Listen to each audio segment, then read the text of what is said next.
오늘은 어제 말씀에 이어서 제목도 다윗의 범죄를 폭로하신 하나님 두 번째 말씀을 참고합니다. 다윗이 범죄를 저지른 것에 대해서 우리가 그 12절 하반절에 여호와께서 그것을 악하게 보셨다 이렇게 말씀을 했고, 그 결과 이제 오늘 13절부터 31절까지는 이제 다윗이 회개를 했기 때문에 죽이지는 않겠다. 그러나 너의 범죄의 그 흔적, 후유증은 이제 겪게 될 거다 한 말씀대로 당장에 불륜의 아들이 죽어요. 그것을 이제 서두로 해서 이제 다음 장으로 넘어가 보면 이제 자녀들끼리 강간 사건이 일어나고 또 아들끼리 죽이는 사건이 일어나고 계속 일어나는 거예요. 그러니까 우리가 여기서 깊이 깨달아야 되는 것은 회개만 하면 모든 게 싹 지워진다 아니에요. 하나님 앞에서의 심판에서 지워지는 겁니다. 그러니까 말하자면 용서는 천국을 가는 데에는 이제 허용이 돼요. 그러나 자기가 이미 저지른 죄값은 이 땅에서는 이제 뿌린 대로 거두는 거예요. 왜 그러냐?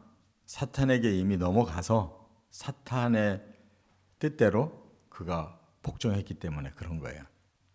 그래서 저주라는 게 따르게 돼 있어요. 이 저주가 이제 이 땅에서 끝나고 천국으로 가는 사람은 구원을 받는 거지만 이 땅의 저주는 우리가 겪을 수밖에 없다 그 말. 그렇기 때문에 그 아담과 이브의 자손들은 다 시작부터 저주로 시작하는 겁니다. 우리가 태어날 때부터 저주로 시작하는 거예요. 죽음도 저주예요. 그러니까 이것은 뭐 회개했느냐 안 했느냐의 관계가 아니에요. 이건 이미 사탄의 밥이 돼서 저주 가운데 이 땅에 태어났다가 죽는데 그 가운데서 우리가 회개를 통해 하나님 앞에 구원을 받는 것은 이제 영원한 생명의 구원이 오는 것이다 그 말입니다. 그래서 이제 오늘 본문의 세 가지 과정으로 회복이 됩니다. 첫째, 13절에 다윗이 회개함으로 죽지 않게 하셨다. 본래는 이렇게 완전 범죄를 꿈꾼 다윗이 용서받을 수 없죠.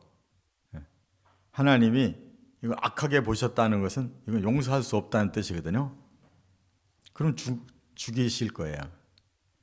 그런데 바로 내가 여호와께 범죄하였노라라고 이제 고백을 시작해요.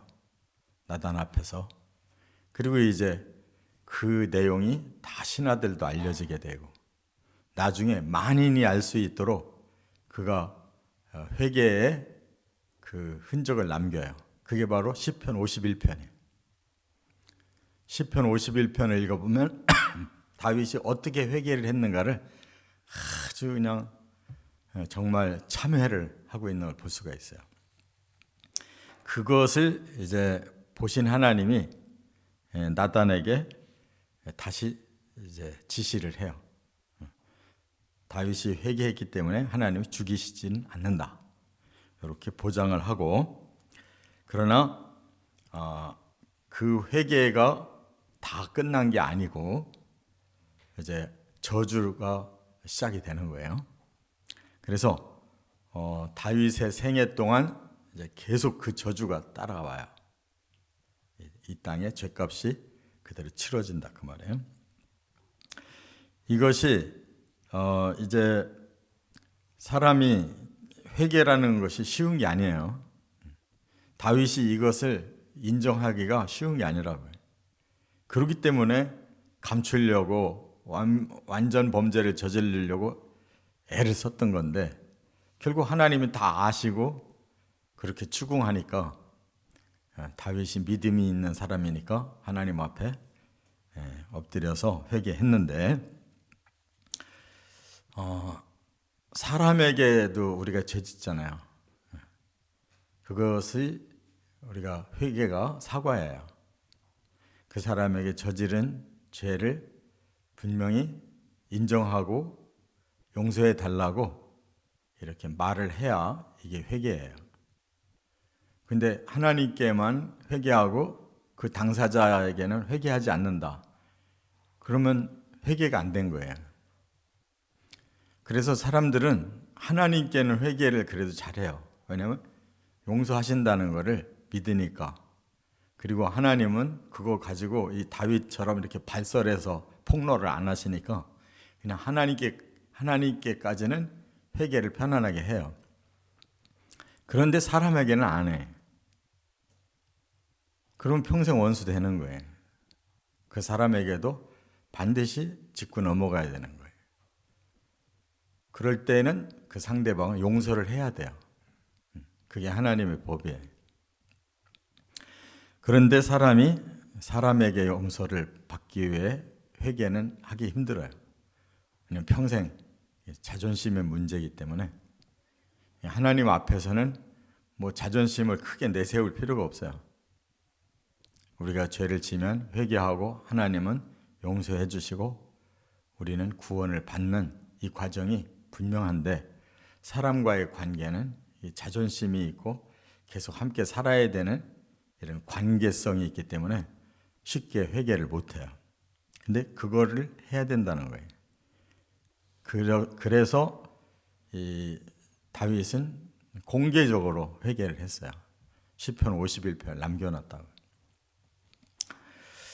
이와 같이 우리가 회개의 문제를 가볍게 여기면 안 된다는 거예요. 힘든 거예요. 그리고 예수님은 뭐라고 그랬어요?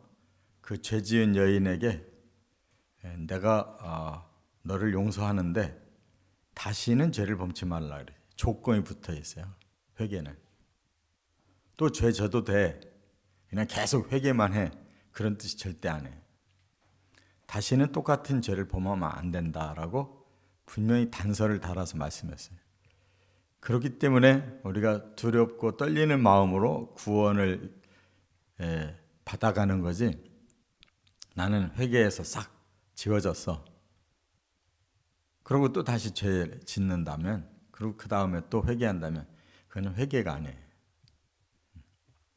그렇게 회개가 그냥 잘못한 거에 대해서 그냥 쭉 인정만 하고 가는 것은 회개가 아니에요.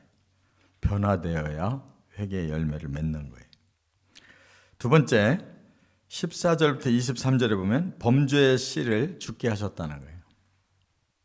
왜 그러냐? 이유를 분명히 여기 밝히셨어요. 여호와의 원수가 크게 비방할 거리를 얻게 하였으므로 그랬어요. 이건 무슨 말이냐? 이건 하나님과의 관계로 끝나는 게 아니래요. 그 이전에 너는 사탄에게 넘어간 거다. 사탄에게 사로잡혀서 사탄의 뜻을 행했다. 그걸 하나님이 보시고 그 문제를 물으시는 거예요. 그래서 여호와의 원수가 크게 비방할 거리를 얻게 했다. 그러니까 사탄이 그 죄진 사람을 처리할 수 있는 권리를 얻었다는 거예요. 그게 바로 저주예요.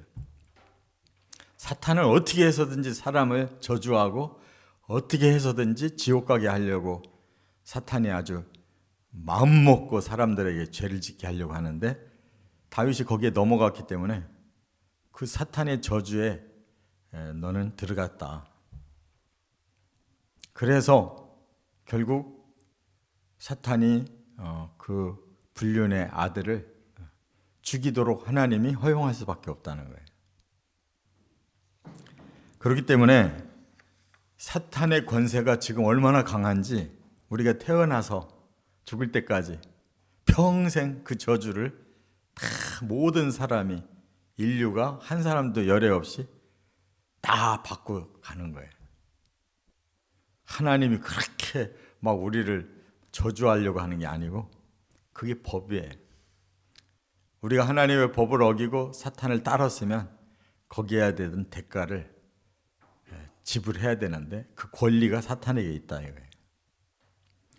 그래서 불륜의 아들은 너희들이 그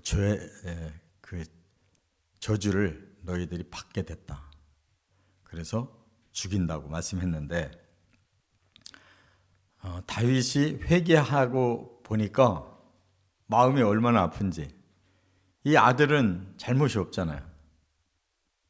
아들은 하나 잘못이 없고 자기가 잘못했으니까 자기가 죽어야 되는데 자기는 살려주고 이 아기를 죽게 한 거잖아요. 그래서 너무 마음이 아파서 죽이지 말아달라고 하나님께 일주일 동안 통회자복을 해요. 그게 진실한 회개죠. 정말 불륜의 아들까지 다 이렇게 다윗은 완전 범죄를 하려고 했잖아요. 자기 아들처럼 꾸미면 된다. 그랬다 그 모든 것이 다 발각나고 이제 사탄의 밥이 되니까 꼼짝없이 그 아들이 죽는데 다윗은 살리고 싶어서 하나님께 매달렸지만 일주일 만에 죽어요. 그런데 그렇게 금식하며 울던 사람이 아기가 죽었다는 말을 듣고는 딱 그치고 정상적인 생활을 시작한 거예요. 신하들이 아니 왕이 어떻게 그렇게 힘들어 하던 사람이 어떻게 갑자기 돌변해서 또 정상적인 생활을 하냐 그러니까 다윗이 하는 말이 하나님이 살려주시기를 바랬지만 결과적으로 죽을 때에는 하나님의 뜻을 분명히 알았으니까 복종하는 마음으로 그 문제는 포기했다는 거예요. 그러니까 우리가 하나님 앞에 기도하는 것도 하나님 뜻을 봐가면서 하는 거예요. 무조건 떼기장 쓰는 건 기도가 아니고 하나님 뜻을 알았으면 안 된다 했으면 포기해야 되는 거예요. 그게 다윗이에요. 끝으로 세 번째 24절부터 31절에 보면 다윗은 돌이켜서 사명에 충실하게 살았다. 이제 변화를 다시 보인 거예요. 어떻게 변화됐느냐? 하나님이 이 다윗이 꾸민 그 문제를 그대로 이렇게 담고 가게 하셨어요. 바로 밧세바와의 결혼 문제를 인정하셨어요. 그러니까 다윗은 자기 체면을 위해서 포장하는 결혼을 한 건데 하나님이 어차피 우리아는 죽었고 다윗이 밧세바를 맞이했는데 이제는 위장의 관계가 아니라 진심으로 회개하고 다윗이 밧세바를 책임지고 또 끝까지 사랑하는 이런 가정을 가지도록 허락하셨어요. 그래서 이 불륜의 아들을 죽고 나서 다윗과 밧세바 사이에 네 아들이 생기는 거예요. 네 아들을 더 낳아요. 그런데 그 중에 넷째가 바로 솔로몬이란 말이에요. 그리고 그 아들에게 왕위를 넘겨요. 하나님이 그렇게 하시는 거예요. 그래서 나단에게 그 솔로몬이 태어났을 때 이름을 붙여주셨어요. 나단 보고 가서 얘기해라. 거기 보면 여다디아라고 여디디아라고 그 이름이 붙여졌죠. 그 이름의 뜻이 뭐냐? 여호와의 사랑을 받는다. 그러니까 밧세바와의 그 네 아들을 주시면서 마지막 네 번째 아들의 이름을 붙여주셨어요. 여디디아라고. 여호와의 사랑을 받았다. 그러니까 그 가정을 하나님 완전히 인정하신 거예요. 뿐만 아니라 다윗이 이 암몬과의 전쟁터에서 자기가 빠져서 첫 번째 전쟁은 참여해서 이겼고 두 번째 전쟁에서는 자기가 빠져서 옥상 거닐다가 범죄했잖아요. 그 후에 3차 전쟁이 일어나요. 암몬하고. 그때 다윗이 다시 출전해서 마무리를 쳐요. 그러니까 회개라는 건 뭐예요? 다시 행함이 회복되는 거예요. 그래서 정상적으로 다윗이 전쟁사를 끝을 내서 이렇게 사명을 충실하게 감당했다라고 여기 24절, 26절부터 31절에 소개하고 있어요. 그러니까 우리가 회개하고 해야 할 일은 끝까지 해야 돼요. 그래서 자식을 이렇게 범죄의 자식은 죽었지만 그 다음에 밧세바에게 끝까지 사랑으로 그 아내를 책임져 주니까 하나님이 네 아들을 주셨는데 넷째를 특별히 사랑하시는, 그래서 왕위가 이어지고 또 다윗은 자기의 사명을 잠깐 놓쳤던 이 암몬과의 전쟁을 잘 마무리해서 모든 것이 아름답게 결말을 거두게 했기 때문에 하나님께서 다윗에게 살려주시고 사명을 감당하게 하신 것을 다윗이 끝까지 충성했다는 것. 이런 것을 우리가 깨달으면서 회개라는 것은 이렇게 행함까지 따라가는 거예요. 변화됐어야 되는 거예요. 회개해놓고 또 딴짓하면 안 되는 거죠. 이렇게 다윗처럼 완전히 돌아서서 정상화로 행함이 따라가야 된다는 거예요. 저나 여러분이나 회개의 삶이 너무 중요한데 우리는 죄 안 질 수는 없으니까 회개의 원리대로 회개의 열매까지 맺어가시기를 주의 이름으로 축원합니다.